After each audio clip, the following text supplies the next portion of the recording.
Hey, what's up, everyone? I'm going to be telling you about the Saturn Neptune square now. Saturn square Neptune is the aspect that will dominate the end of 2015, and then it will fade at the beginning of 2016 to come back later in 2016, I think twice. It's going to dominate the end of this year, definitely dominate the end of this year, and on and off dominate the entire next year of 2016. To understand the dynamic of this aspect and how it fits into the timeline of our progress evolving collectively, you have to think about a few other eras of time. You have to think about 1998, 1989, and 2006, 2007.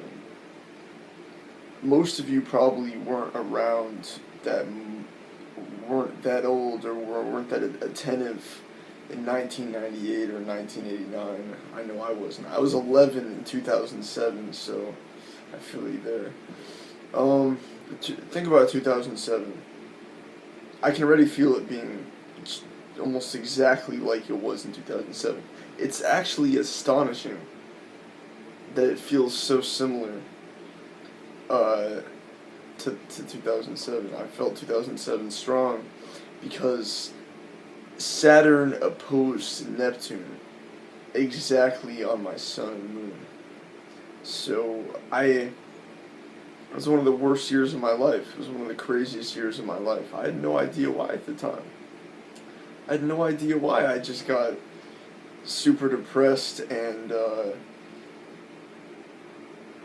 it's complicated, but this is what Saturn square Neptune does. Saturn square Neptune, first of all, it's Saturn-Neptune cycles are not frequent. They happen rarely. They're pretty rare.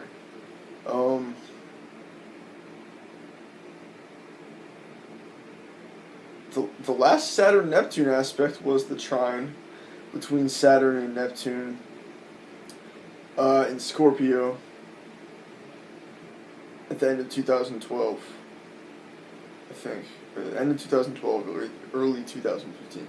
Anyway, they're not frequent aspects, especially Neptune and Saturn, hard aspects. The hard aspects are square, opposition, conjunction. The last three hard aspects were 2007, 1998, 1989. They're rare. They're not frequent. It's like every 10 years or so. So, what this does is it pits two forces against each other in the square. A square is a frustrating angle. It's a conflict to be resolved. See, it's a 90-degree angle, so it's like, one planet here, one planet there. You might already know that, but if you don't. So, what this will do is, okay, so get this. Saturn is larger than Neptune. Not to say that size dominates, but usually Saturn dominates the Saturn-Neptune aspects. Usually Saturn dominates. And usually Neptune is the one that doesn't win in this conflict between Saturn and Neptune. Usually Saturn wins, and Saturn, the rigid, disciplined work ethic. Saturn is your job, career, your place of discipline. It's structures of people. Saturn rules governments, oligarchies, groups of people that are good or bad. Saturn is a very important planet. It's basically like all structure in our lives.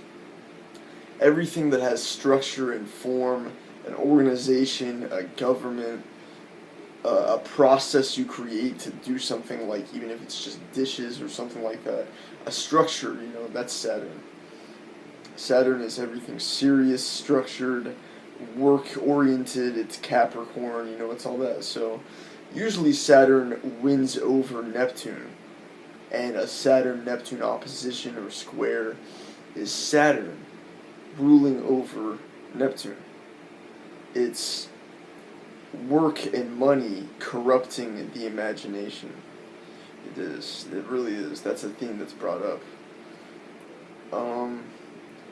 It's war. It causes war. There's always a war that breaks out during Saturn-Neptune aspects because it's the government, Saturn, versus the dissolving of everything at the end of the chronological process of life. Neptune is the dissolving of everything at the end of the chronological processes of life. In other words, Neptune and Pisces are the end. They're where everything solid dissolves. Neptune dissolves everything that is solid. It dissolves Saturn. It dissolves anything. So that's what both Neptune and Pisces do. Neptune is in Pisces right now, in its own sign, for the first time in 160 years. So, for once, Neptune is powerful. Neptune is a great force of dissolving, dismembering solidness. Neptune is at its most dissolving, confusing, consuming, deep depths of just dissolving everything. It's the most dissolving level it's been at in 160 years. So Saturn is not going to win this one. Saturn's not going to win this one. Neptune in Pisces is going to successfully win over Saturn. And what I mean by win over is one of these planets is going to end up the dominant factor. That's what happens when you have a square or an opposition. One of the planets ends up the dominant factor.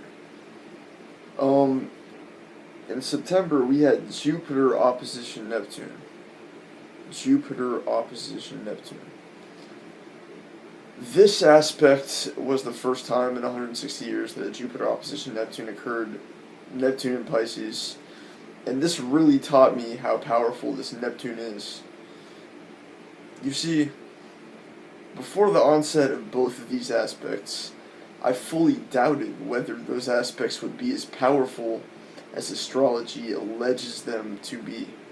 I fully doubted it. I fully doubted that Jupiter opposition Neptune would be that intense, that this would be this intense. I'm a skeptical person. But every time astrology wins, it's real. I'm not a person to be deluded into thinking something that isn't real. At least that often in my life. And so, I give you this as a warning before this happens. I think that if you take it to heart, it'll really help you out. Stay grounded before this fully kicks in. What it's going to do is it's going to dissolve the solid structures in the world and in your life. This war in Syria, this war in Russia, and all this stuff that's breaking out right now, it's going to be severely affected by this. Let me tell you, in November and December, there's going to be some major developments. And these developments will be characteristic of Neptune and Pisces. Dissolving structures, dissolving power structures, dissolving everything that is solid. Things that seem very solid as structures, things like that will be dissolved, plunged into depths of confusion, delusion, illusion, all kinds of stuff like that this time. It's going to be solid structures dissolving. That's what this is about.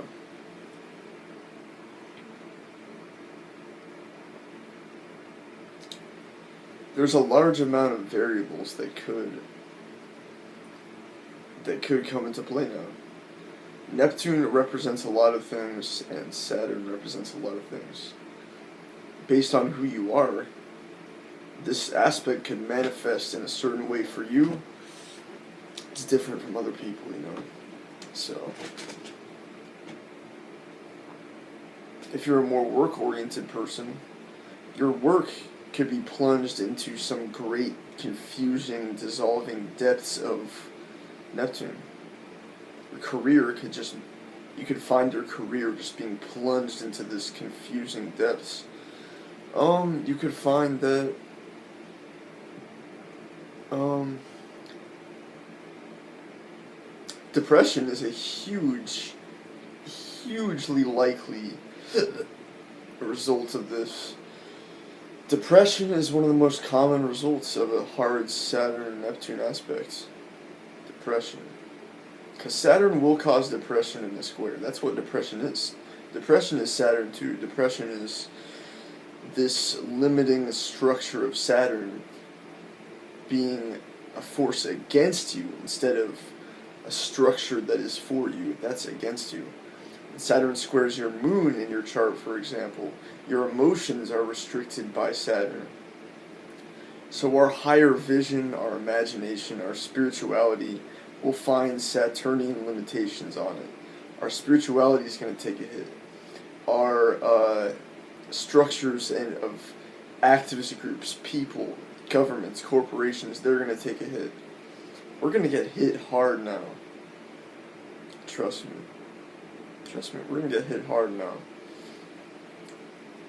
You know, time to strap your seatbelts on and just be alright through this, you know.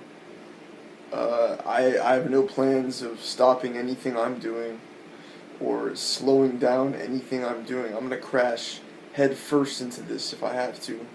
I'm going to keep doing what I do. I suggest you do the same, but take great precaution. Great precaution. I'll be updating you on the exact days that this gets to peak and really kick in. And let me tell you, this new moon in Scorpio coming up in a few days, this is going to explode it into... Actually, not this new moon, not the new moon. The next full moon. The full moon in Sagittarius will be aligned with Saturn. The new moon will be aligned with Saturn to both square Neptune. That's what the universe does, you see? Astrology is a very intentful code because you get the weirdest synchronicities in the midst of an aspect like this kicking in. You'll have a new moon occur in alignment with Saturn or Neptune to boost this aspect off, because that's how it works. Right now we're having Neptune aspects over and over again. We had Sun trine Neptune, we had Mercury trine Neptune, and I can feel that Neptune in the air right now. It's just kicking us, just activating it, just waiting to just plunge us into the depths of this aspect. The same thing happened with the Jupiter opposition Neptune of September. We'd have Jupiter conjunction, just bursting us into this era of time. The synchronicities will continue to pile up, and we're going to get kicked by this hard. I'm telling you, man, like, I can't even comprehend how bad this is going to be. I think I can already start to feel it. Much love. Peace.